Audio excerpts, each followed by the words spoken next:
Welcome to Friends in Fiction, 5 best-selling authors and the stories. Novelists Mary Kay Andrews, Kristen Harmel, Christy Woodson Harvey, Patty Callahan Henry, and Mary Alice Monroe are 5 longtime friends with more than 80 published books to their credit. In 2020, they created Friends in Fiction to provide author interviews and fascinating insider talk about publishing and writing, and to highlight independent bookstores. These friends discuss the books they've written, the books they're reading now, and the art of storytelling. If you love books and you're curious about the writing world, you're in the right place.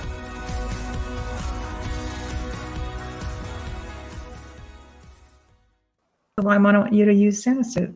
Hello, everybody. Hello. It's a Wednesday night, and that means it's time for Friends in Fiction. Welcome to our show. We have so much to look forward to tonight. I'm Kristen Harmel. I'm Christy Woodson Harvey. I'm Patty Callahan. And I'm Mary Kay Andrews. And this is Friends in Fiction, 5 or tonight 4 New York Times bestselling authors, endless stories, all in support of indie bookstores and readers like you. Tonight, we'll be celebrating debut novels with the help of some special guests, including first-time authors Addison Armstrong, Gervais Hagerty, and Paige Crutcher.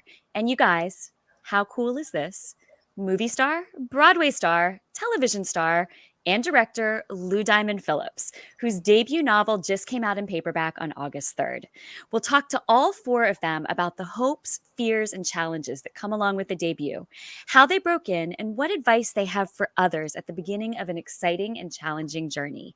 And we'll be asking at least one of them about a little upcoming film you might know as Young Guns 3, if there's anything he can tell us. And in our continuing support of indie bookstores, tonight our bookstore of the week is one of our favorite stores, Copperfish Books in Punta Gorda, Florida. And we'll be telling you a little bit more about that in a minute. And we also want to remind you that all month long, we are taking a bite out of summer with our friends at Carolina Steaks. So yummy. Yeah. Each of us has been posting about our favorite summer reads and Labor Day plans on our individual Facebook and Instagram pages. And with each of those posts, we're offering you guys the chance to win the ultimate Labor Day weekend beach bag brimming with swag from Friends in Fiction and Caroline's, including 10 novels. 10. That's 10 novels and cake bites in the flavor of your choice. And you know that every week we partner with Parade Magazine online for a Friends in Fiction essay series. This week, Patty wrote about traveling through books. You can find it linked on our Facebook page and in our Instagram bio. But meanwhile, Patty, can you tell us a little bit about your fabulous essay? You know, when we were stuck at home during COVID and we all started reading more, probably, I think the reading industry, if that's what you want to call it, skyrocketed. But there have been other times in my life when I haven't been able to travel or get out in the world, you know, breast cancer treatment, for example, or having young babies, or in college and working night shift as a nurse. And books were always a way to get somewhere else, to be somewhere else. And not as much as escape, but as a means for a greater and bigger life. And so I wrote about that. And I want to hear some of your books that have taken you to places you weren't able to go. Well, I mean, just recently, Taylor Jenkins Reid's Malibu Rising took me to Malibu. Yeah. And I would say that Stephen Rowley took me to Palm Springs with the Guncle. It's so great. It's so much fun. And, you know, Stephanie Drey's The Women of Chateau Lafayette, I think, was a big travel book for me this year. And she took us to France in 3 different time periods, which was really cool. It's amazing. That, I think, is kind of the perfect segue because all 4 of our special guests have written novels that transport us. So let's dive right in. First up tonight is Lou Diamond Phillips, an author you all know because since the mid-1980s, he has been absolutely everywhere. You may know him from a little film called La Bamba, for instance, where he played Richie Valens. I think I'm gonna have to rewatch that movie. I know, Yeah. me too. I know. I think we should have a group Friends in Fiction Bamba watch. The watch party. Yep. Yes. Or you might know him from a little movie called Stand and Deliver, for which he was nominated for a Golden Globe and won an Independent Spirit Award. Or if that's not enough, you might have heard of a little pair of movies called Young Guns and Young Guns 2, in which Lou co-starred with my favorite from the 80s, Emilio Estevez, and Kiefer Sutherland, which every time I hear his name, I think of 24. And he talks in that whisper the whole time in 24. Essentially cementing Lou's complete and total box office domination of the late 80s and early 90s. But did Lou Diamond Phillips stop there, content to be merely a legit heartthrob? Oh, no. He doubled down. I did ask how. Okay, great, thanks. Well, how about as the head of a singer of a band called the Pipefitters, who once played the massive Farm Aid benefit concert founded by Willie Nelson, John Mellencamp, and Neil Young? Or how about a Tony-nominated turn as the King in the 1996 Tony Award-winning revival of Rodgers and Hammerstein's The King and on Broadway? Honest to God, I think I saw him in that. Wow, that's awesome. I'm pretty sure that was Lou. More recently, you might have seen him basically anytime you turned on your television. He starred on everything from 24 to, as guest starred on everything from 24 to Numbers, Brooklyn 99, Blue Bloods, Law and Order SVU, and over 100 more shows. He's had starring roles in shows including Longmire, y'all, I can't talk, and Prodigal Son tonight. What's wrong? I know, with us? God, this is bad. Oh. And has voiced main characters in the children's shows Elena of Avalar and The Lion Guard. Yes. So basically, if you have a television, Lou Diamond Phillips has been in your house for at least the last 20 years. And what am I doing with my life? Right. I know, right? I know, Get it together. But wait, there's more. He also won the Food Network reality series Rachel vs. Guy, Celebrity Cook-Off. He was featured in Imagine Dragons music video for Radioactive. Do you remember that music video? Yes. You guys, he once taught Snuffleupagus how to write his name on Sesame Street. He's appeared on the World Series of Poker. And I guess because his schedule isn't full enough, he's also written screenplays and directed episodes of shows, including Prodigal Son, Agents of S.H.I.E.L.D., Longmire, and The Twilight Zone. Well, We could spend the entire, isn't that amazing? We could spend the entire night talking to him about his amazing screen career. But of course, we're here to discuss another incredible endeavor, his debut novel, The Tinderbox, Soldier of Indira. And he'll have to tell me if I'm saying that right. Erica, can you bring Lou Diamond Phillips on, please? Yay. Lou, welcome. Oh, it's so good to see you. So wonderful to see. You know, those intros, that's why I don't look at my IMDb page. You know, they just put me to sleep. It's like, oh my God, I'm so tired. I've done so much work. We're tired. We feel like wah wah. We're tired for you. When did you sleep? And never mind, when did you write your novel? Exactly. Right. Oh my gosh. Well, Lou, it's such a pleasure to have you on tonight. And I have to say a big thank you to our mutual friend, comedian and journalist, Michelle Wojo. How do you say her last name? Wojciechowski? Yeah. Something, she's amazing. Wojo, and she's fantastic. So she's the one who put us in touch, and I'm so glad she did. So we're so glad to have you here. Can you start a little by telling us tonight a little bit about The Tinderbox, which just came out in paperback on August 3rd? Thank you. Well, I mean, most people are very, very happy to hear that the inspiration for the entire novel came from my wife, Yvonne. And when we first started dating, we literally just passed our 14-year anniversary married. We've been together, I think, more like 18 years, something like that, crazy. But when we first started dating, she was a makeup artist, but she was also an amazing graphic artist.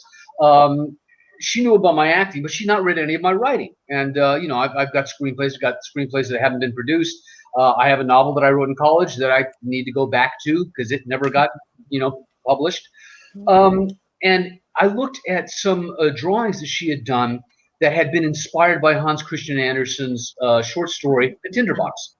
But she had done them, and this is in the 90s, so she was cool and hip and a nerd before it was cool and hip, So she had done these in the manga style. You know, back when you could have had to actually go down to, you know, the bookstore and get the manga or order it from Japan as opposed to clicking it up on your phone.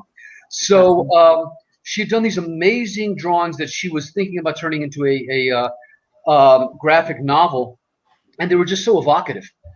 They felt like a feudal, you know, sword and sorcery, you know, princesses and kings and knights and that sort of thing, but with this Japanese sort of influence. And to me, it was like, boom, okay, that's Star Wars, because Star Wars took so much, you know, from Kurosawa.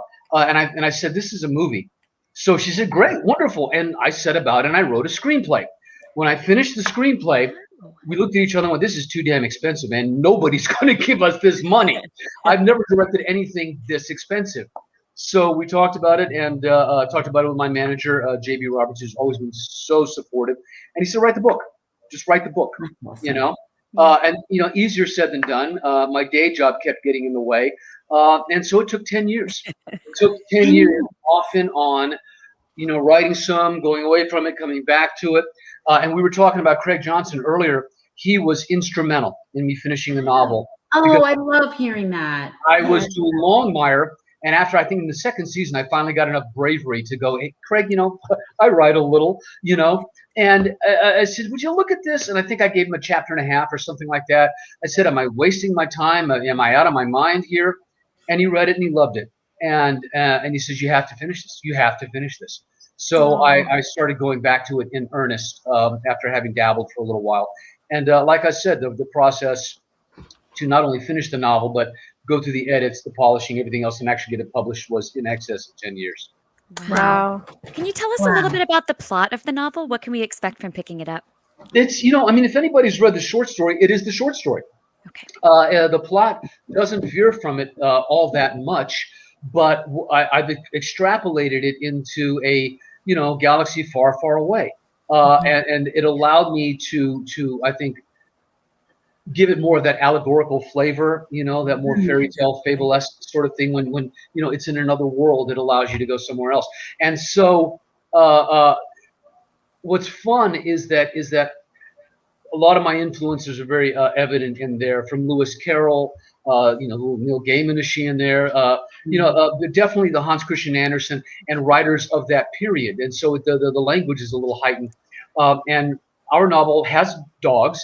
It has a witch, but it is not a witch, W-I-T-C-H. It's a witch, W-H-I-C-H, because there are four tellers: the which, the where, the why, and the when. And, and it's got a little bit of that, you know, the Lion, the Witch, and the Wardrobe. I mean, it wants to feel like a novel from that period, but with, I think, very relevant themes and ideas. Race certainly plays a part in it. My hero is brown. It's a planet that's split into two, and all the brown people went to one side and all the white folks went to the other, but the white folks are in the desert now, which is very odd. But you know, it's about a young man and a hero's journey, and a princess who has been you know, locked away by her father, the king, lo these many years, because of a prophecy that his kingdom will end should she ever marry a common soldier. So, you know, it has very much fairy tale aspirations, even though it's sci-fi. And that's so funny. When I finished it, they go, well, this is a YA novel. So I go, oh, okay. But it's also a sci-fi novel. Oh, okay. It's a fairy tale fantasy. Yeah, I wrote the story. Yeah. I mean, whatever category you guys want to put it into is up to you. Yeah. Wow, blowing me away. Yeah. You have worked in the archetypes and the stories and the wider mythology of so many different things, and even sprung to mind when you were talking, like Fantastes by George MacDonald, and which also inspired The Witch and the Wardrobe, which also inspired Tolkien, which it's just, you're working in this huge realm of mythology and legend. So which is really, because I mean, once again, like you said, I mean, there's a lot of Romeo and Juliet in there. There's a lot of Shakespeare and Shakespearean references. There are Easter eggs throughout the thing. There's even a little reference to a Beatles song. But you know, the influences come from the literary world, and they come from the cinematic world as well. I mean, the reason I originally decided to write it as a sci-fi was that, you know, it was going to be a movie, and at the time, Game of Thrones hadn't happened, so the fantasy world wasn't as hip. But Right. Avatar was a massive hit. Star Wars was still going Yep. strong. So I thought, to make it a commercial, Yep. film, I'll make it a sci-fi. I never set out to write a sci-fi. Yep. And Yvonne, when we turned it back into a novel, was so pissed at me because she did an illustration. She goes, "But I don't do sci-fi. I don't draw spaceships. I don't draw weird creatures. That's awesome. Just draw what you're inspired by, Yeah. And so she really, I think, found this beautiful hybrid of the kind of German woodcut stuff that she really does well. That was prevalent in the Lewis Carroll, but also in the original Hans Christian Andersen. And she brought into that an almost Barbarella sci-fi steampunk sensibility and the graphic novel sensibility. So the illustrations, I think, are just wonderful. That they are. Yeah. They are. They're great. Mhm. They're great. So you have had, and you continue to have, an incredible career on camera and on stage, and is one of the most prolific and recognizable actors of the last 3.5 decades. So don't say you didn't. I don't want to hear some humble no. It strikes me that acting is first and foremost and always about character. About taking on a role, wearing it like a second skin, becoming that character in so many ways. And you're a great example of that because you're not an actor who's typecast. You've played all kinds of different kinds of characters. And while watching you in a role, we definitely know who you are, but we forget because you embody those characters. So here's what I'm curious about. Can you talk a bit about what your process is as an actor for creating such realistic and deeply felt characters, and how much of that influenced the way you wrote the Tinderbox? It 100% influences the way that the characters came out in Tinderbox. And I'd like to say, it's one of the things I'm proud of, is I think that every one of the characters resonates. From the smallest character who has, one appearance, to the hero, or the Princess Allegra, which, by the way, the Allegra Cafe in Vancouver was the first place that we Yvonne and I had a date, and that's what she did. Oh, sweet. That's awesome. So I mean, when I've taught acting on occasion, and you're right. I mean, whether it's theater, film, television, I've played good guys, I've played bad guys, I've played really bad guys. Supporting, leading, comedic, dramatic. And the same thing always applies, and that is you have to subjugate, as a human being, your ego to the character. Yeah. You cannot hold them at arm's length. Even when I'm playing somebody like Richard Ramirez in the film I did called The Night Stalker with the wonderful Bellamy Young, who was with me in Prodigal Son, you have to adopt that character's worldview. You cannot judge them. If you're going to play them and judge them, the audience will see you apologize. And you can't do that. Oh, wow. It's Lou Diamond Phillips. I'm just playing that. So you have to open your mind and your heart, and you don't have to agree with them, but you have to fully invest yourself in that character and the parts of yourself that that would apply to that character. And somebody said, "Well, I could never do that. I could never be a serial killer." It's like, well, you ever thought about, oh, if I could kill that guy? You just take that and you extrapolate it. You take the word no out of your head, and you once again don't apologize for how the character lives their life. You live that life on the screen, and do everything you can to present it fully and completely.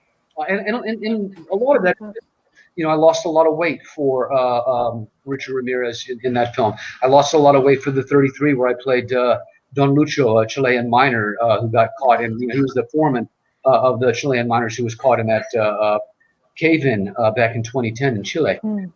And so you do your research. A lot of the writers who are friends of mine always do their research about their books, and it's the same in the acting world.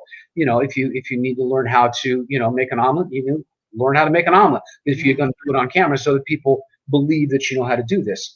So I mean, playing a cop, I've done tons of research in that area. Playing a soldier, playing Richard Ramirez, that was a deep dive. Playing Richie Valens, it was watching all of the video that was possible. It was reading every article. It was talking at length with his family. I'm not a cholo from East LA, but I drove around for 2 weeks with the brother who was who grew up in that life, and we went to the places where terrible things happened to him. And he did terrible things. And, it was my job to absorb that. Yeah. It's fascinating. Lou, I've seen that you're so active on Twitter, which I think is a gift to your fans because you are so authentic and when you interact with them and with us. So all of you out there, we posted a link to Lou's Twitter account under announcements on Facebook. You can find him at Lou D Phillips, reading through some of your past tweets. I'm curious about a few of the things you said. Uh-oh, I know, right? I know. I don't know about you, but on Twitter is where I get a little bit more open. Yeah. Opinionated. So just the other day, you answered a fan question about how long it took you to write this book, and you said 10 years because you had a day job. Can you tell us a little bit about how that process worked? You answered a little bit of this already, so you went back and forth, right? I did, and after a while, I realized I did a play that I wrote called Burning Desire, a comedy, because they very rarely cast me in comedies. And we produced it at the Seven Angels Theater in Connecticut, in Waterbury, just a couple of years ago. I wrote that while I was doing The King and I on Broadway. I literally wrote it. I wrote it LIRR going into work from Long Island. I wrote it. I wrote during the act break. Wow. And I discovered that I can write while I'm doing something else. And in some way, when I'm working, it just gets those creative juices flowing. So I did the entire, 8 months of edits or whatever while I was shooting Prodigal Son. I kept, a yellow pad with me. And by the way, don't screenshot that because that's deceitful. Oh my gosh, do that again? Yeah, just hold it up slowly. Yeah. But yeah, I keep a yellow pad with me at all times, and if a sentence will come to me or a paragraph or whatever, while I'm on set, it's right there on my chair. I jot it down. I keep the computer in the dressing room, and so I discovered that I could work while I was working. A good chunk of it was written during Longmire, an even I think bigger chunk because I had more time was done when I was doing The King and I in Australia, in Melbourne. And Vaughn and Indigo went with me because, I could write all day and then, go to the theater at 6 p.m. So, like I said, one hand washes the other. And when we're talking about my acting or my writing or my directing, any of that, I think they're branches of the same creative tree. And one embellishes the other. One totally, I think elevates the other because I'm looking at it, from as a director, I'm looking at it, as an actor, working on each one of those characters, and then I'm working on it as a writer who wants to create a world. Yeah, that's amazing. Yeah, and you might have already sort of touched a little bit on what I'm getting ready to ask you, but we'll ask you to sort of expand on it a little bit. Since we're talking about debut novels tonight, and since you are the perfect example of someone who wanted to write a book and stuck with it over the course of a decade, even though life kept getting in the way. What advice can you give to writers out there who are toiling away on an idea or who think they can't fit their dream into an already busy life? It's first of all, it took me 10 years. I mean, a lot of people said, "Oh, Lou Diamond Phillips wrote a book." Oh yeah, he just spit it out. And somebody said, "Oh, it's Lou Diamond Phillips. We'll just publish it." No, I got rejected a lot. Did you? Book, oh wow! Yeah. This book had a couple of dozen rejection letters. And in the movie Ambition, by the way, that I wrote, my character is a writer, and he's burning rejection letters. By the way, those were the real rejection letters for the novel I wrote in college that I needed to go back to. Wow, that's amazing. But again, it's never quit. If you believe in yourself, make it happen. And a line that I wrote, in my play, because the character's a writer, but he's a waiter at the time, and the leading lady says, "What are you waiting for?" And she goes, "A writer writes, an actor acts, a dancer dances. They're all acts and verbs. So do it." I've got stuff in drawers that never got published or never got produced from 10 years ago. I dust them off every once in a while. Some are trendy, others I think go beyond a window of time, and they're still relevant and still have life to them. So it's about never giving up, but it's also about doing the work. I think that we have and I used to call it an American Idol mentality, but it's a lottery mentality. People want things instantly. They think they can do something, just so brazen on YouTube that they'll instantly become famous and rich. Yeah. But when you're dealing with the arts, if you want to be an actor, if you want to be a writer, if you want to be a dancer, I mean, it's blood, sweat, and tears. It's you apply your soul to this if you want to be any good at it, and if you want to have a life at it. And that's what it is. It's not about instant fame or even riches. It's that you love this and you have to do it. And for me, finishing the novel, I just wanted to hold it in my hands. Yeah. The fact that it's been so well received, and the Yvonne's drawing has gone through the roof as well. I mean, that's such a plus. But we just wanted to hold it in our hands. Like, we did this. That's a great feeling. What a It's a moment. great Yeah. feeling. You all know it, and you know it multiple times. Craig Johnson, I don't know how many Longmire books now, and another dear friend, Chris Bojalian, who's had some. That was my, by the way, rave book of this year. Us too. So good. I mean, these guys do it every year, and I'm like, show off. Wait, speaking of Chris Bajalian, So weird. Erica, do you have a video to play for us? Hi, Chris Bojalian here. I want to say hello to Patty, to all of you watching, and of course, hi, Lou Diamond Phillips. Hi, Yvonne. I want to say congratulations on the Tinderbox, being a finalist for the Dragon Award. As many of you know, I loved that book. My lovely bride Victoria loved that book. Our Amazing Grace Experience loved that book. If you're watching and haven't read it, read it. If you've read it, vote for it for a Dragon Award. I hope all of you have a great time. There we I go. love that, man. I read everything he writes. He's wonderful. I mentioned Craig, and Craig is the reason I finished the Tinderbox. Chris is the reason it got published. Wow. Yeah, we're working on a couple of different things, he and I, that involve one of his other novels, and we become good friends. I met him on Twitter. Wow. Yvonne, who recommends everything that I read. She gave me The Flight Attendant, and she went, "You got to read this. This guy's amazing." Yeah. So good. Brown or something. And so I read The Flight Attendant. I went, "Oh my God!" I got page turner, right? Yeah. And I said, "I wonder if he's on Twitter." Bada boom, there he is. I followed him. He followed me. We have a dear mutual friend in John Fusco, who wrote Young Guns 1 and 2. They're both, Connecticut, Vermont type guys, and we just hit it off and had this friendship. And once again, we were talking about this, that, and the other. And I gave him, the Tinderbox to read, and he loved it, and he pointed me in the right direction. What's funny is that his literary agent, who is now my literary agent, is the same woman who tried to sell my novel 20 years ago. Wow. So she was a fan of my writing since then, and she goes, "Oh, I think we can sell this one." Oh, that's awesome. Oh my God. Oh. Yeah.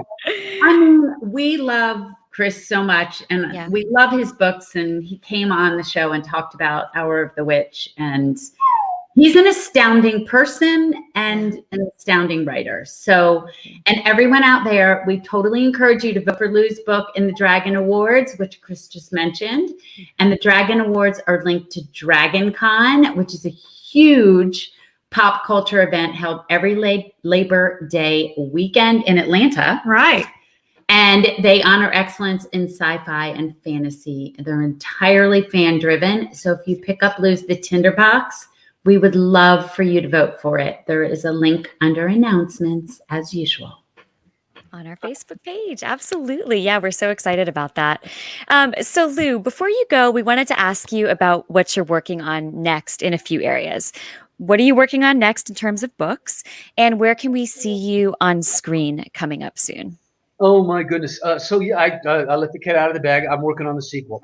That's awesome. And yeah, the reviews were so wonderful. And the one thing that Yvonne and I latched onto was the fact that a lot of people fell in love with this world, the world that had been created. and a lot of these characters. And so it was like, okay, well, let's do a sequel. I had thought for a long time that we would go back into the fairy tale world, and I would extrapolate something else. Yvonne came up with this plot. She came up with this story. That's awesome. And it is so out of left field, but so there between the lines in the first book that I was astounded. Wow. And whereas the first one was a fairy tale and a bit of a hero's journey and an adventure, this one is a little bit of a mystery. So it's got that, and it's got a little bit of an environmental side to it as well. Ooh. Oh, that's awesome. Great. So doing that, and I just recently did a nice cameo playing myself in a movie called Easter Sunday with the comedian Joe Coy, who I've been friends with for a number of years. He got his first feature film through Amblin Entertainment. It's semi-autobiographical, and he wrote the role for me to play me. So I feel like awesome. I really got that character down. Can't really say no to that either. Exactly. There's really not a lot of people that can do this as well as you. Yeah, Exactly. you have to Ralph Macchio to play Lou Diamond Phillips, so I don't know. I love it. Okay, Lou, we have to ask you, are the rumors, can you tell us anything about Young Guns 3, about whether that might be coming? It might be coming. Confirm or deny. The inside scoop on that. I wish I could say more. No, Emilio reached out to me about a year ago, and he had written a script. I had mentioned our friend John Fusco. Emilio wrote the script. I think John's done a polish on it. I don't know where they are as far as getting it together for production, but it's in the works, and it is a real thing. It is a real rumor. Emilio's committed to it. And when he calls me, that's it, man. Regulators mount up. I'm back in the saddle. Regulators mount up. That is awesome. All right. Well, assuming that it does go forward, I can't imagine that it wouldn't. How do you feel about returning to a role from the past, and especially a role that remains so iconic, and to working with these actors who you really kind of grew up with 30 years ago? Well, first, not everybody will be in it. And I'm going to, that's a little bit of a teaser. Okay. But there are a few of us that would return. And I have to say, from what I read in the initial draft, he did a brilliant job of bringing it forward and aging these characters to where we would be now. Older but wiser guns. Slower but crotchety guns. I don't know. There are truths and there are lessons. I think there are things in the characters that I don't know weren't available to us when we were in our 20s, and I think that's kind of wonderful.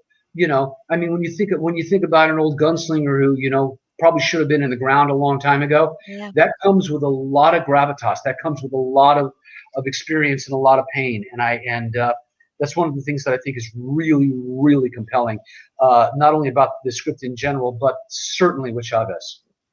Well, I can't wait to see what happens with it. And I can't wait to see what happens with everything you're working on. I feel like there are going to be so many more chances to see you doing so many more amazing things in the years to come. So retirement is not in my vocabulary. Well, good. I mean, and now he's been on Friends and Fiction, so like something to add to your IMDb. He just hit the pinnacle of his Clearly. career. Right up there. So Lou, it was such a pleasure talking with you today about your debut novel and about all these amazing things you have going on. And as a reminder to all of you out there, please vote for Lou's The Tinderbox in the Dragon Awards. And I would encourage all of you to follow Lou on Twitter, where, like we said, he's very active and engaged. So Lou, congratulations on this wonderful book and on everything. Thank you so much for being with us tonight. Congratulations, Lou. Thank you, Lou. That was amazing. Thank you. What you do, it's amazing. Thank you. Thank you so much. You bet. All right, ladies, how fun was that? Oh my gosh, we talked to him for 2 hours. Oh my gosh. He was amazing. Oh, that was so much fun. But the fun is not over. So this is our episode featuring debut authors and debut books. And we have 3 more of them coming up. So you won't want to miss it, because we'll be hearing about each of their much anticipated new books, their writing processes, and their tips for other aspiring writers. And the good news is that all of these books we'll be talking about tonight will be available from Copperfish Books in Punta Gorda on the west coast of Florida for 10% off using the code FF10. This is one of our absolute favorite bookstores. And Kristen was just there for her tour last month, and we'll all be there this fall as we launch our September and October books. So come see us. And in the meantime, support them because they're a wonderful store. They are. Really. They are. And the link to the bookstore is under announcements on our Facebook page.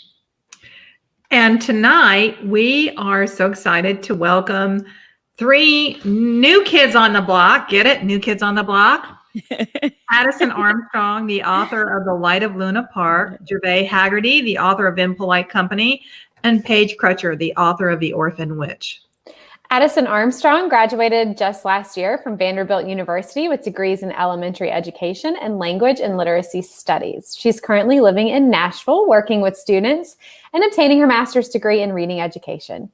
Her debut, The Light of Luna Park, came out just last Tuesday. What a cover. It's gorgeous. Yeah. Yeah.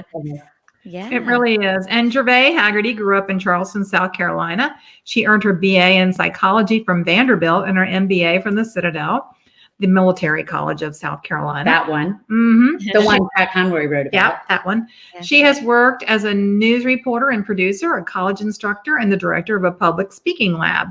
She lives in Charleston with her husband and daughters. Her debut, Impolite Company, just came out yesterday. Happy Yeah. birthday. Happy birthday. Yeah. And Paige Crutcher has been published in multiple anthologies and online publications. And she is a former Southern correspondent for what we call PW, but is Publishers Weekly. She's an artist, a yogi, an astounding ethereal human being. And when not writing, she likes to spend her time trekking through the forest with her children. She is hunting for portals to new worlds. And I actually believe that's what she's doing. Yeah. Her debut is Orphan Witch, which I absolutely loved and devoured in advanced copy form and blurbs. Isn't that cover amazing? Mhm. Yeah. Is out on September 28th. Wow. So we cannot wait for all of you to meet the 3 of them. Erica, can you bring Addison, Gervais, and Paige on? Hi, Paige. Hi, Addison. Hi, Gervais. So good to see y'all. Yes. Thanks for having us. Oh my gosh, thank you so much for being here. So welcome, ladies, and huge congratulations on your brand new books. Yeah. So let's start off with a quick elevator pitch from each of you. Addison, can you tell us about The Light of Luna Park, which came out just last week? So The Light of Luna Park is a dual timeline historical fiction novel, and it centers around the 20th century Coney Island baby incubators, which were like a freak show and a hospital all rolled into one. So I have a 1986 and a 1950 timeline with a nurse and a teacher. Wow. Oh, wow. It sounds So so good. That's awesome. Yeah. And Gervais, how about you? Can you tell us about Impolite Company, which just came out yesterday? Yeah, absolutely. I say it's a peek behind the veil of Charleston aristocracy. So you think debutante, white glove, pearls, but it's not all sweet tea and Southern charm. There's a little bit of sex, drugs, and rock and roll in there too. Yeah. Awesome. And Paige, can you tell us about The Orphan Witch? Yes, The Orphan Witch is about a woman who has magical abilities she doesn't understand and who has never belonged anywhere.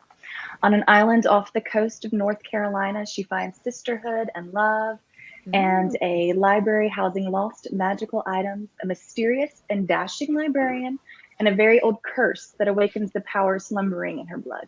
Ooh.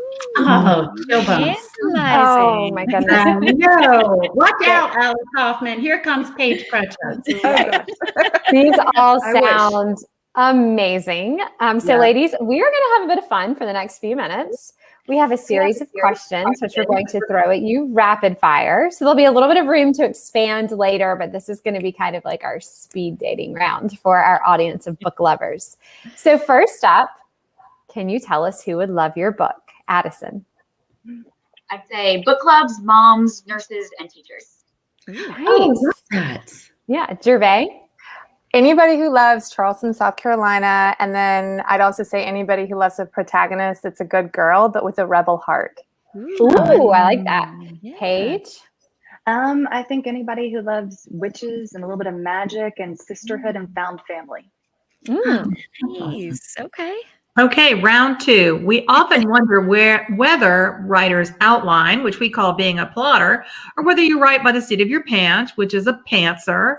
Ladies, how about you? Are you a plotter or a pantser or a hybrid? Gervais? Total pantser. How about you, Paige? Hybrid. Ooh, okay. Oh, that's a plotzer. Pretty much. Yes. I'm a pantser.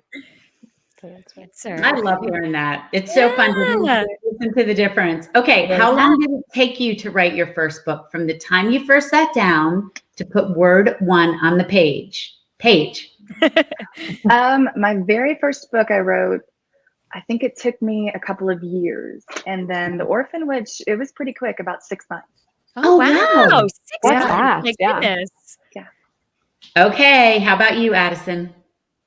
It took me about a semester. I was in school, so it was about a semester during my junior year. What? How are you guys Whoa. writing so quickly? Can you teach us, please? Whoa. How about you, Gervais? That was about 4 years. I was working full time as a professor, so it took a little bit extra time. Okay. Okay. That makes Okay. more So sense. he's more normal. That makes me feel a little bit better about myself. Thank you. Thank you, Gervais. Thank you. So, I'm a little bit intimidated by Paige and Addison, who are probably going to put out like 4 more books this year. Yeah. So shifting tracks a bit, what's the biggest surprise you've experienced along the journey to becoming a writer? How about you, Addison? I'm shocked by the fact that I don't hate editing. That I actually wow. Okay. revising, diving back in, and making it better. Awesome. Okay. How about you, Gervais? Well, as this is the day after my debut launch, I'm just wowed by how much of a business this is, as you women very well know. And that's probably the biggest part. Cool. Okay. How about you, Paige? I think the writing community, honestly, it's so yummy and everyone's so kind, and it's a solitary creative business that we have. So to discover how wonderful the writers are within it, it's kind of everything. That's awesome. I feel like we've all made that discovery and all been kind of wowed by it, especially I think over this last year and a half. So good to hear you say that. Yeah. Okay, I love this one. What is one word that you hope critics will use again and again to describe your work? Gervais. It's not like the most imaginative, but I just want them to just say fun.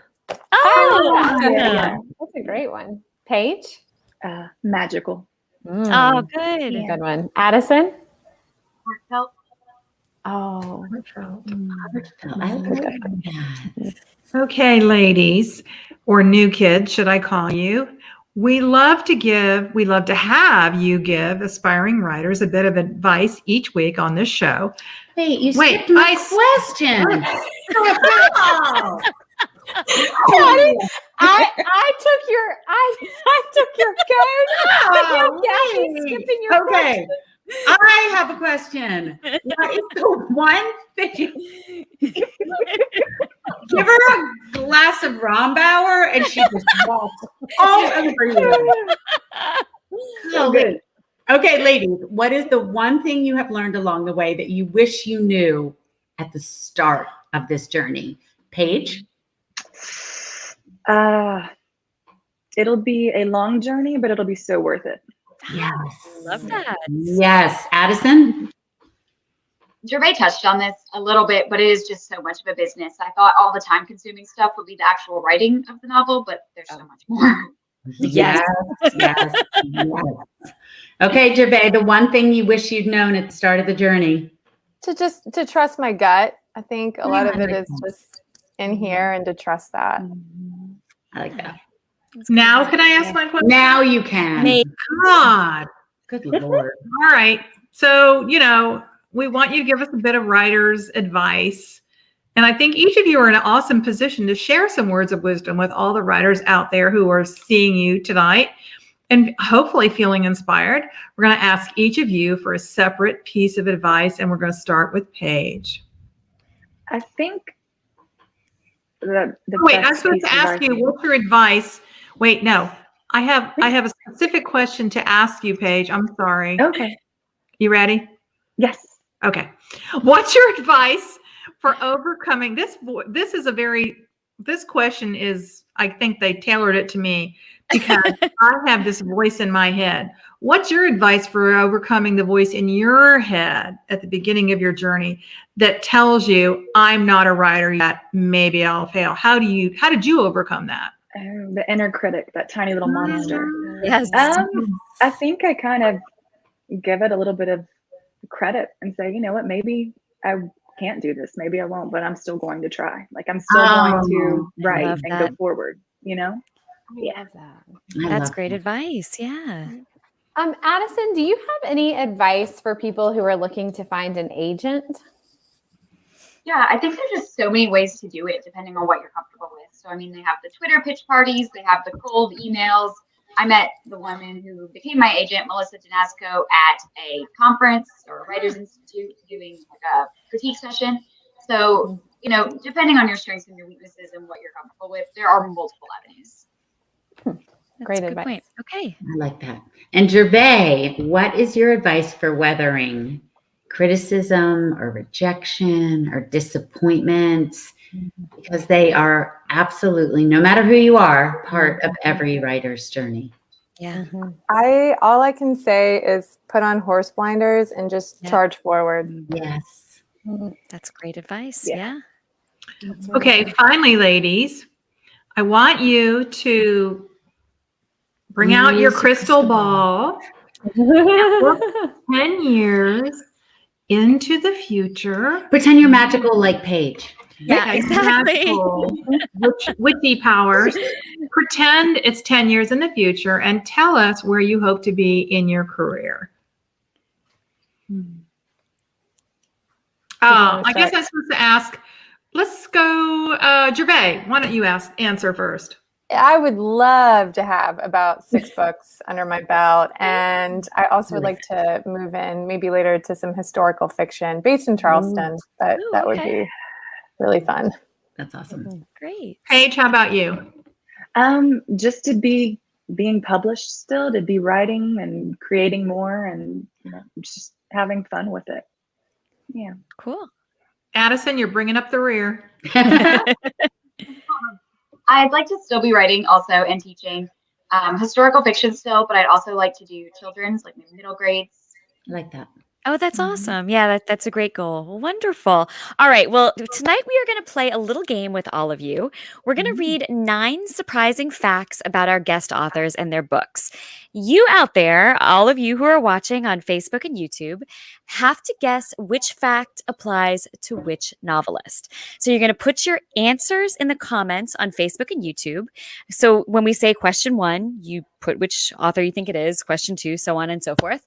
And we are going to draw one lucky winner who will win one book of his or her choice from Gervais, Addison, or Paige, shipped to you straight from Copperfish Books. So your answers don't have to be right. You just have to play. And our wonderful Meg Walker, the driving force behind Friends in Fiction, will be drawing a random winner from everyone who participates. Okay? You guys ready? Yep. We're ready. All right. Mary Kay. Well, and how about we do it like this? We'll read the fact. We'll give everyone just a few seconds to respond, and then we'll let the author own up to who it is. All right? All right. Okay, question 1. This author speaks English, Spanish, and a tiny bit of American Sign Language. I used to know sign language. Me too. I actually took it in school because my foreign language layer. Foreign language. I don't know. Whatever. And, oh my gosh. I just watched a movie called Coda, which is on Apple. I saw that on Apple TV. It is so good. It has lots of sign language in it. It's amazing. But anyhow, sorry, off track. Anybody got a guess about who it is? Well, oh, no, that's okay. Oh, Odette Addison. Yes, Is this A? Wait, this is A. A. Yep. I thought that was loser. I thought me, I'm a loser. Okay, so this author takes this is question number 2. So put a 2 in the comments when you're answering it.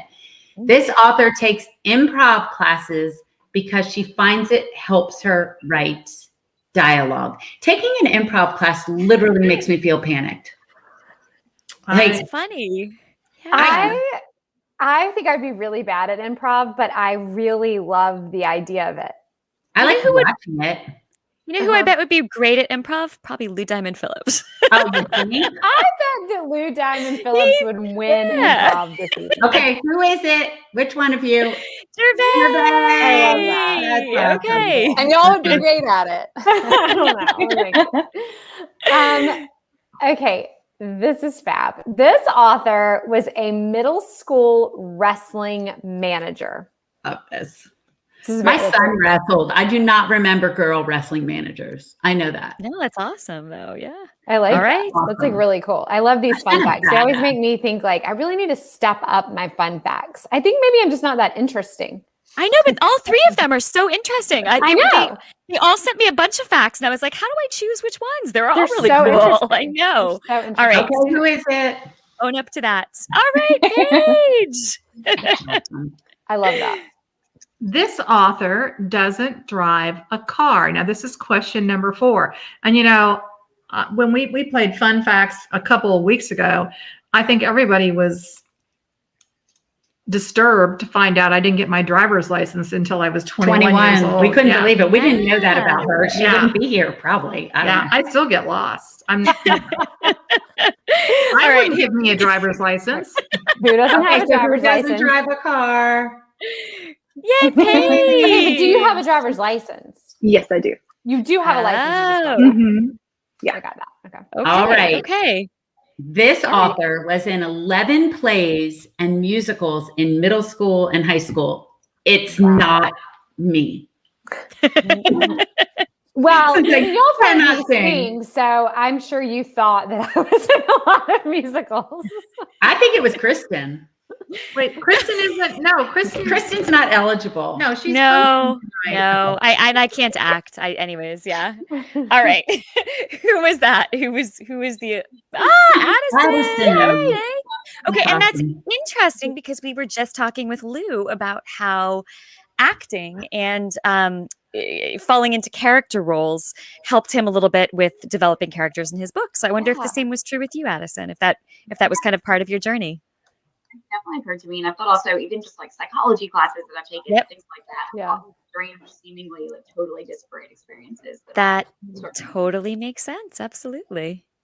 Okay, I love this one. This author runs most of her errands on a cargo bike, which I'm really into. And like living in Beaufort, I could do that. I really need to be better. I have like a little basket on my bike that sometimes I'll like ride around town and do things, but I need to be more like intentional about that. I feel like, and I feel like it adds to the mystique of like that crazy author who rides around town on her bike with all her like stuff in it, right? I mean, everyone Yeah, knows you. yeah. Like, Should I follow you around playing do do do do do do do?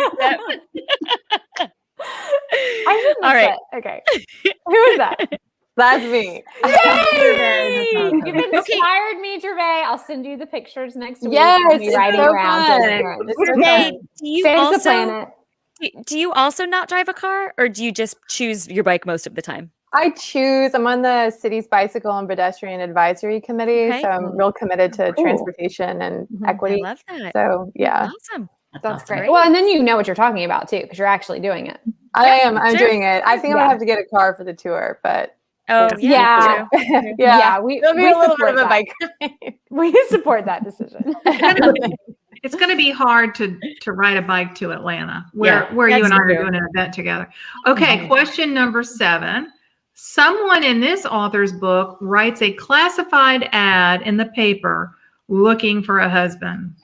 Ooh, Makes I love sense. that. I love that. Oh, I used to Yeah. take classifieds. I worked at a newspaper in St. Pete, my hometown, and I took classified ads. And Did we you got some really? really squirrely people coming in there. I bet. I mean, this was in the 70s.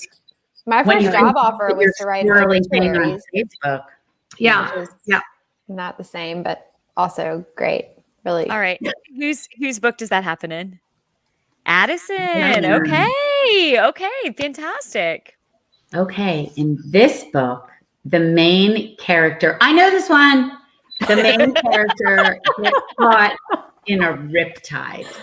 Hmm. Well, I hate to say, you know all of them since we have the answers. Yeah, I was going to I say know, that. but I did actually put the answers in the script, Patty. I know, but I still know that one. Kind of takes a little bit of the fun out of it for us, Christine. I know. Sorry, I You're ruined gonna it. walk I all ruined over it. my question and call me a cheater. And I'm going to sleep in your guest house. Yeah, What are you going to do? I don't know. I'm going to think of something though. Okay. All who right. is- Who is that? All right, Gervais. Okay. All right. All right.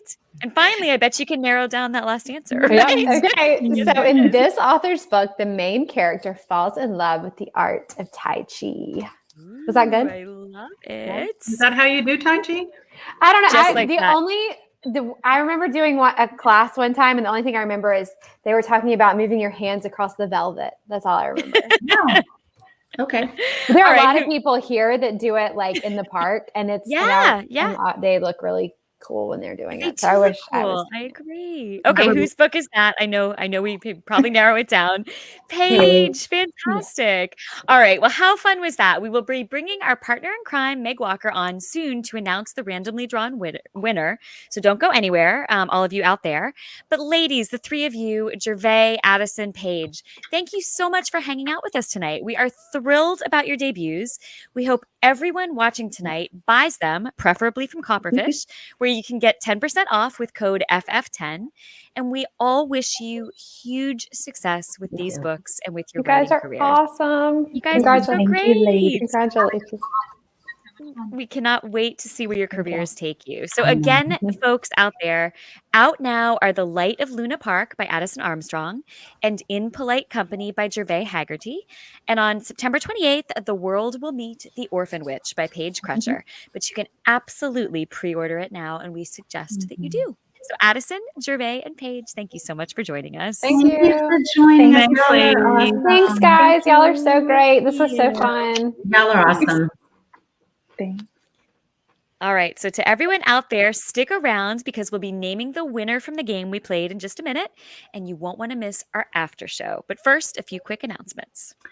Don't forget to check out our Friends and Fiction podcasts. Not only are the shows on there, but also our every Friday Writer's Block podcast with Ron Block.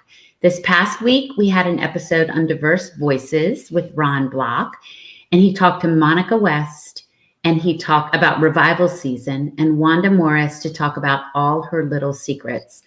I have heard it, and it is such a powerful episode. And this coming Friday, me and Christy and Ron talked to Allison Larkin about her novel and Tracy Lang about her debut, We Are the Brennans. So just search for Friends and Fiction on your favorite podcast platform or head over to friendsandfiction.com and click on podcasts, and there's a play button right there to learn more. Yes. So don't forget to like, follow, and review, right? All the things. All Like, the follow, things. and review. All the All things. the things. And Right. listen. Listen. Right. Like, follow. Yeah, listen, obviously. And if you're not hanging out with us in the Friends and Fiction official book club yet, you are missing out. Yeah. This group, which is separate from us, but it's run by our friends Lisa Harrison and Brenda Gardner, is now more than 8,000 strong. The group just started reading Patty's The Bookshop at Water's End. I can't wait to talk about it. I know. She'll be love popping that. them live on September 20th. Take your questions. Speaking of September, did you know that Patty, Christy, and I all have books coming out between September 28th and October 26th? We do. Yes, we do. Shocked by this news. Yep. Shocking news. Right. You can be among the very first to read these books through the Winter Wonderland subscription box. And you will receive all the books as they released, along with loads of exclusive extra swag. The package is available for purchase only through our friends at Nantucket Book Partners. Look for the link under announcements. And this Sunday, join us at 5 p.m. for a bonus episode that's going to blow your mind, especially if you're a writer. Like, set 11 alarms and do not miss this. It's with John Truby and Leslie Lear. And next Wednesday, meet us right here at 7 p.m. to welcome back one of our most memorable guests of 2020, Karen Slaughter. And there could be some questionable language that we cannot control. So you might want to cover your ears or fast forward through the bad parts.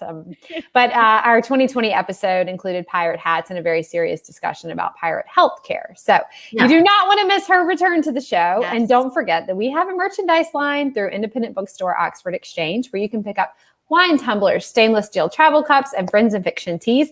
And you might want to go ahead and get those Friends and Fiction teas ordered up because we're going to be announcing something soon that you're going to want to be a part of.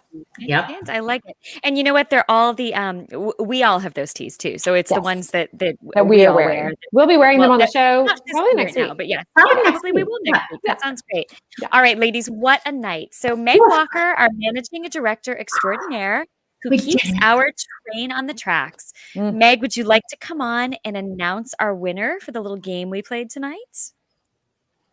Erica? There we go. Hi. Meg's hair looks great, as usual. Looks awesome. We'll cut and color today. Looks great. Okay, Meg, Good do we timing. have a winner for tonight? Yeah, well, I did too much homework and I wrote down the right person for each of the 9 questions, but Oh, I'm so sorry for No, not explaining that better to you. That's me not following directions. So, but I'm going to say that the winner is Izzy Roebuck. And I Awesome. Yay, Izzy! chose her in part because I have 2 dachshunds and one of them is named Izzy. So there you go. Oh, There there you you go. go. Love it. It's a great This is name. how you win. You have Meg's dog's name. That's how you win. Get your parents to name you after Meg's dog. But you're a Exactly. winner. Your parents had excellent foresight. So, Izzy, congratulations. Reach out to one of us if you can. And if we don't hear from you, we'll reach out to you and get you all set up with that prize. We'll figure out which book you would prefer. And that, my lovely ladies, brings this show to a close. And we do hope you'll consider picking up the debut novels of all 4 of our guests, including Lou Diamond Phillips, wherever books are sold, but preferably from our friends at Copperfish Books. So stick around after the show for the Story Point Sip and Stay after show, where we dish about our guests, and make sure to come back this Sunday at 5 for John Truby and Leslie Lear, and next Wednesday at 7 as we welcome special guest Karen Slaughter. So stick around for the after show. We'll see you in a second. Good night. Good night. Good night, everyone. See you in a minute. Thank you for tuning in. Join us every week on Facebook or YouTube, where our live show airs every Wednesday night at 7 p.m. Eastern Time.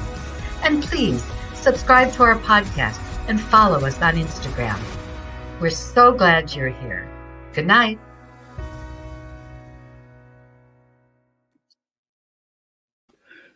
Well, What a hello. night. What a night. So first, welcome to our Friends and Fiction Sip and Stay with Story Point after show. We are so happy to be partnering with Story Point Wines as the official sponsor of our after show.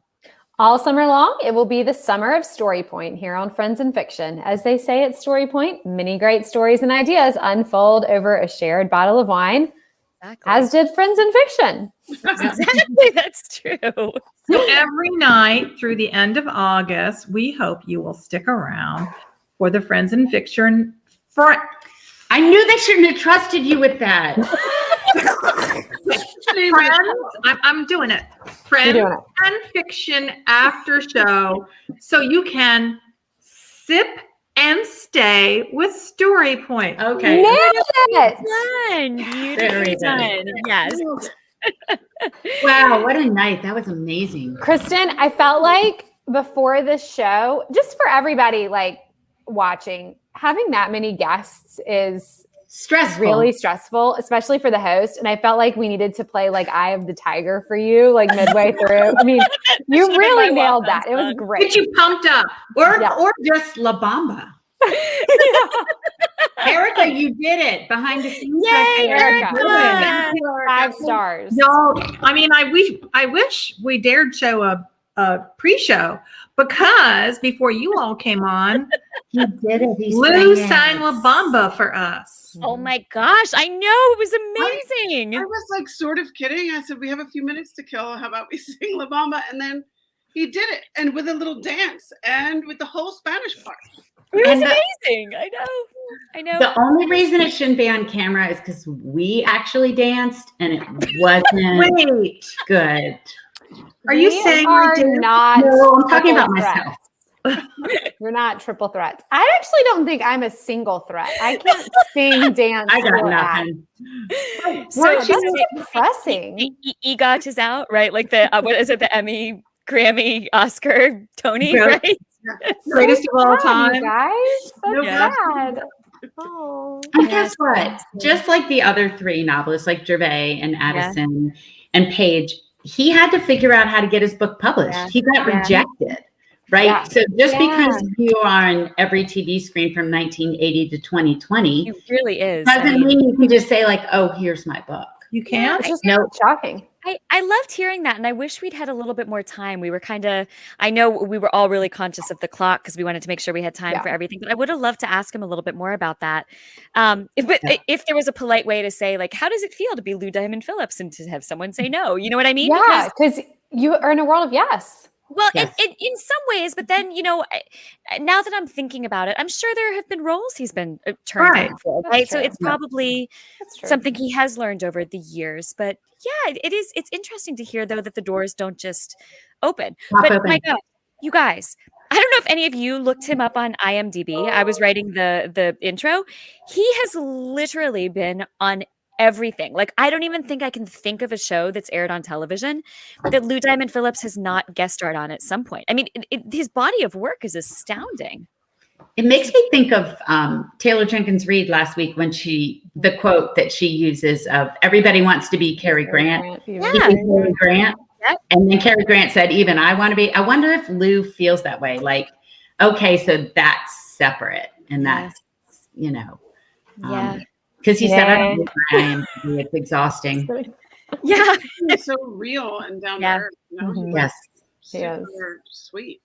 Yeah, no, you're absolutely right. And the friend who introduced us, which is how he wound up coming on the show, the friend I mentioned, Michelle, that was the first thing she said when she brought him up. She said he wrote a book, but she said the reason you should have him is because he's warm and kind and nice. And and you can see that, you could see that on the show. But I feel like even if you spend a half hour reading through his Twitter feed, he's just a good guy. He does so much to support teachers. He talks about cats all the time. I mean, he's just a really cool guy. Yeah, he's Well, really he's friends with Chris Bajalian. Yeah. He's a good man. Like if Chris Major loves him, Fred. yeah. What I was interested in was not just the successes that he talked about, but the failures. Yeah. Because none of us have success until until we've experienced failure, until we've experienced rejection. And I've heard so many stories over the years. It's actually kind of a funny genre of the book business about editors saying, well, I turned down such and such book. Yeah. And, look what a giant idiot I was for saying no to that. Yeah. Like Margaret Mitchell apparently had just like scrapbooks full of rejection letters from editors saying, no, no, thanks. Yeah. But I always think about The Help. I mean, Yeah. and I can't remember how many times she said that book was rejected, but I remember listening to an interview, like when I was trying to get published and being like, okay, all right. Even that book was rejected a bunch of times. So. I wonder how many of these debut novelists went through, right? Yeah. To get their first, and that giddy feeling when your first book is coming out. Hey, everybody, who's had novels rejected? Oh gosh. Oh, Yeah. yeah. Absolutely. Yes. I had a manuscript before. Oh, this is crazy. Yeah, I had a manuscript before Dear Carolina that I signed with a literary agent for, and I mean, I kind of look back and I'm like, I don't know if eventually maybe it would have found an editor, but Dear Carolina won a writing but I mean, it had certainly been rejected a handful of times. And then I randomly got this contract for Dear Carolina through a contest, but like it definitely, I felt the feeling. Yeah. I remember my agent being like, you're going to get rejected a lot. Like I remember like getting my fifth rejection and being like, so are we done? And he was like, no. Patty, what about you? Did you get rejected? Oh gosh. I mean, I'm sitting here feeling that weird pit in my stomach. My first novel was my fourth novel. Yeah. I talk about that a lot. So, and then when my agent decided to take my first novel out, I mean, it was rejection. And I did the same thing, Christy. I was like, I guess it's just not going to work. Maybe we should dig it. She was like, we are not done. Yeah. So, and I remember getting the calls. So, and then what's crazy, y'all, and what writers out there need to know, probably for the same for everybody, every single rejection had a different reason. Yeah. If you went in and fixed everything everybody said, you can't, because they're all different. One person thinks it's to this, and the other person thinks it's to that. So rejection. Patty, do you want to hear something funny?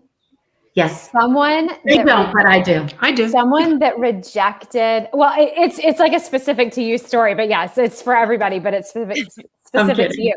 The editor. There was an editor that we pitched to that said that she really liked Dear Carolina, because I guess, did we go out on sub for that after? I don't know. I don't remember the timeline. But anyway, that said that she had just published a story about adoption, and it was yours. It was mine. Oh, Yeah. Because like, and then I listed found this, you and Dear Carolina. Right now. Isn't that funny? Yeah. Yeah. I mean, and they're wildly different. I mean, like, I feel like the plot lines are like, Yep. very different, but still they were both like centered around adoption. Yeah. I think everybody out there wants to know this really important news flash. Sean is saying hello to all of us from his vacation at the beach. Oh, fine. Fine. Guys, we do have to give a shout out to Erica, though, who filled in for Sean tonight. And On a tough night. We threw a lot at her, and she rocked it. Absolutely. Yeah. So Thank you, Erica. Kristen, did you have rejection letters? Yeah, my first book that I wrote was nonfiction. It was a survival guide to your 20s. And that is how I got my first literary agent, who signed me for that book and then said, I don't think I can take this book out because it's kind of stupid and you're 23 and you have no idea how to survive your 20s. But it was well written and I'd like to see what else you can do. So that's how my career, she didn't even shop it. She was just like, yeah, this was dumb. I should have told you that before I signed you. Oh my God. After you wrote the book, she told you it was dumb. I think I had written sample chapters in an outline, but I signed thinking like, fantastic. We're going out with this survival guide to your 20s. And she was like, no. What else do you have for me? I was still a newspaper reporter and I had this great idea. I had covered 2 of the murder trials that eventually were the basis of Midnight in the Garden, Good of Evil. A little book in Savannah. I covered 2 of them as a reporter for the Atlanta paper. And so I had this idea, and through contacts, I found a guy who was a pretty big literary agent in New York. And he had a friend at HarperCollins, and it happened to be my dear friend Celestine's publisher and editor at HarperCollins. And so Larry loved the idea. I was going to write a book about these 2 murder trials and about the case. Yeah. So Larry, Jed Mattis, agent's name, and Larry took it to, the way it works at big publishing houses is an editor that wants to acquire a book takes it to the meeting, and they go around the table and they talk about, this, I want to acquire this book. And Larry said, this reporter in Atlanta covered these 2 murder trials, very sensational. And I think it'll be a great true crime book. And someone else said, well, yeah, that's good. But there's this guy named John Barrett who wrote a story I think he'd written a story for GQ maybe about it. And he had a contract. And so they all went, yeah, no, this chick in Atlanta, no. So, my whole thing that I had pinned everything on fell apart because of John Barrett. Fell apart. So I started writing another mystery. Wow. This was a mystery set in Savannah, where I had worked as a newspaper reporter because I was fixated on Savannah. And with that same publisher, with the same editor at HarperCollins, but a different agent. And he rejected it.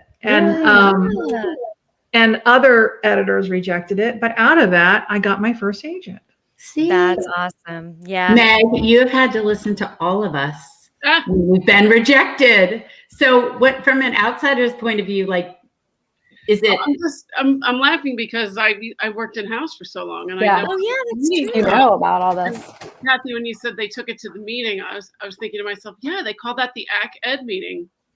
ACK is AQ, which stands for acquisitions, and there was one of those every week, and then there was also the slush pile meeting, which they made the editorial assistants read the unsolicited manuscripts that were. Wow. You always hear those like crazy stories of like somebody discovered somebody in the slush pile. Like I think that's where J.K. Rowling was discovered in the slush Nicholas pile. Sparks. Yeah. Wow. Was an agent slush pile who died. Oh my gosh, really? And his assistant was Teresa Park. I mean, superstar agent. Yeah. Wow. Interesting. Mm-hmm. So Meg, you've listened to the other side where it's just like rejection. We're over here like ice picking the heart, and they're at the table saying, like, not that, not that, not that, not I know, that. and it's so. Do you think about that? Like when you're on your end of it, are you thinking about how telling us no is going to like shatter our hopes and dreams? No, because I feel like when I work for authors, I'm there to tell them yes. I'm not there to tell them no. And if I wouldn't choose to work on a book to do the marketing and PR for a book if I didn't believe in it. So I am there to market it like it's the next biggest bestseller, regardless of what it is. Yep, so, absolutely. No, I'm not in the business of telling you guys no or breaking your hearts. You've gone through all of that before you come to someone like No, I mean back when you were on the table, like when you were going around the table, like at the ACT meetings, was it? Oh, I mean, I didn't go to those because I worked in marketing, so I wasn't in acquisition. But I had friends who were editorial assistants, and they would go to the ACT meeting and the slush pile meetings and stuff. Meg, I was jealous of the slush pile meetings because they got them free pizza. But I was like a poor 24-year-old working in book publishing. I was like, free pizza? How do I get in on that? And you're like, Hey, Meg, was there ever a book that you were handed to market that you thought, God, this thing is a bomb. It's never going to go anywhere. And it took off and it was like a shock to you? Well, we worked on, it's not fiction and it's not whatever, but there's a little book called Who Moved My Cheese? Are you guys familiar with that? Oh, yeah. Oh, yeah. So it became this huge phenomenon and no one expected it. And I was working at Putnam at the time and, it just started selling like crazy. And so, again, another name for one of these group meetings, Phyllis Grand, who ran Putnam at the time, said, we're going to put together a group of people. We're going to call you the cheese board, and we're going to make you come up with ideas for what to do with this book. Oh my gosh. I want the cheese board to come to the planning meeting and tell us what we're going to do with this runaway success. Oh, gosh. Cheese board. People would say this book is so I'm dumb. hungry. Like, I don't get it. Why is it? And she's like, don't call it dumb. It's keeping the lights on. That's awesome. That is incredible, though. I mean, and you hear people say that all the time. Like, if we knew what was going to be a big hit, that's all we would publish. Yeah. Yep, that's true. Yeah. Well, let's be that. Let's be that. Be the big hits. All right. Let's be the big cheese hits. board. Let's be the cheese. Yeah. Well, the charcuterie board. Can we be the Yes. I want to be the author who requires their own board within the publication. Yes. Right. I want to be the author that requires a charcuterie board. I want to be the author that requires a board of any kind. So. Right. Well, speaking of charcuterie boards, I need to go eat something before. Me too. all And off I the will chair. see you all at the Friends and Fiction board meeting in the morning. Exactly, where there will be charcuterie. Thanks, Exactly. ladies. Bye, ladies. BYOC. Good Good night. night, everyone. Thanks, Kristen. That was awesome. Everybody. Bye. That was awesome. Thanks, Erica.